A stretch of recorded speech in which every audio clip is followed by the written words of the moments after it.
and all of a sudden he dumped Israel. That's what he's doing. He dumped Israel. Well, he's not walking away, but what would be in light of... But wouldn't you say he is walking away? I mean, he just said, essentially, that Bibi Netanyahu should take a walk. Former President Trump blasting President Biden's handling of the Israel-Gaza war. For more on this, I'm joined by former Secretary of State and Fox News contributor Mike Pompeo. Mr. Secretary, welcome. Mike, great to be with you this afternoon. So in addition to the military conflict in Gaza, you've also got this political back and forth between Senate Majority Leader Chuck Schumer and Prime Minister Benjamin Netanyahu. Let's play it, and I'll get you to react to it. I believe a new election is the only way to allow for a healthy and open decision-making process about the future of Israel. It's inappropriate, shouldn't have been said. It's wrong. As far as my considerations, they're not for my personal survival. They are for the survival of the Jewish state. Is this the time for American political leaders to be pushing for political change in Israel, sir? Mike, it was pretty remarkable to hear the Senate Majority Leader call for regime change in a democracy, right? What he's essentially asking for is an American demand that they hold an election where he thinks the outcome will be somehow different or better for the people of Israel. It was incomprehensible for me to see this. I can promise you this. Hamas leadership loved those comments. The leadership in Tehran and Iran, the folks that are underwriting these terrorists who committed these barbaric acts on October 7th, they thought those comments were fantastic because it undermines Israel's capacity to do the necessary, to go out and take down Hamas. It's incomprehensible to me to hear what Senator Schumer said.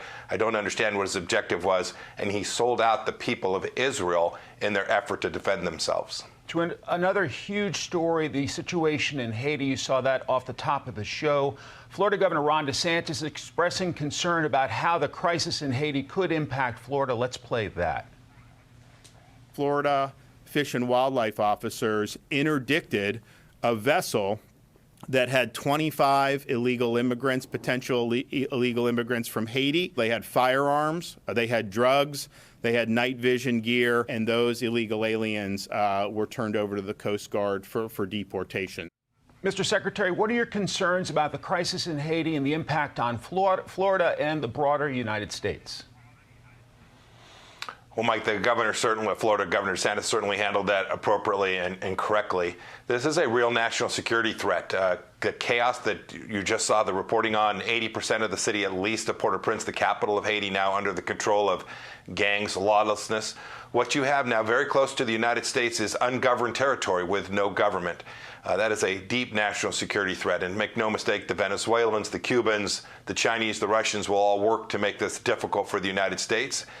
And so we need President Biden to do what Governor DeSantis did, to make clear we're not going to allow these flotillas of gangs to make their way into the United States, and then to support an effort, not to throw money at this problem set. We've thrown money at the Haitian problem for decades. We need a political solution. We need the governments in the region to take charge of this. And then we need to make sure we do what's right to put American people first and make sure that we don't end up with these gangs and these drugs on our shores. Then there's the issue of China and TikTok. Here's GOP Senator Mike Rounds on that one. The best approach would be if they were to divest and to allow for American ownership. If not, then we're probably going to have to eliminate it from the platforms. What is your take on the future of TikTok, sir? So this is pretty straightforward. The United States cannot permit any media outlet, any government control of an adversary government like TikTok, like the Chinese Communist control of ByteDance, the parent company for TikTok. And so the right outcome is that that TikTok become non-Chinese owned, non-Chinese controlled. It's possible to do. The markets will present an opportunity to do that.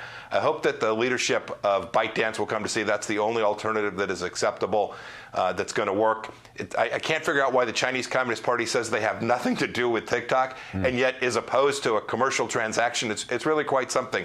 In the end, we can't let this propaganda be foisted on our young people, and we have the capacity to prevent that from happening. And I hope the ownership of ByteDance will find a way to get there. A hearing is scheduled Tuesday in House Foreign Affairs on the withdrawal from the war in Afghanistan. What are your expectations, sir, and what can be learned from that withdrawal, which obviously many American families are frustrated about?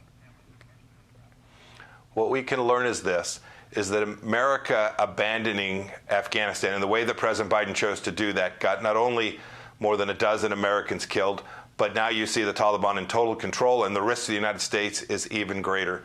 What President Biden did, setting a firm date and withdrawing under such massive chaos that you've now shown the video of again to remind the American people. I hope the House committee will focus on that decision and that process. It was the right thing to do to begin to wind our way out of Afghanistan now for 20 years. We did the counterterrorism effort. We had achieved a large part of what we needed to. But to leave Bagram Air Force Base, to leave Americans behind, to leave now what is at least $5 to $10 billion in equipment behind, did enormous damage to the United States. And I think the Russian leadership and the Chinese leadership all saw that weakness as well, Mike. Former Secretary of State Mike Pompeo, thank you so much for your time and your analysis today. Thank you, sir. Mike. Happy day.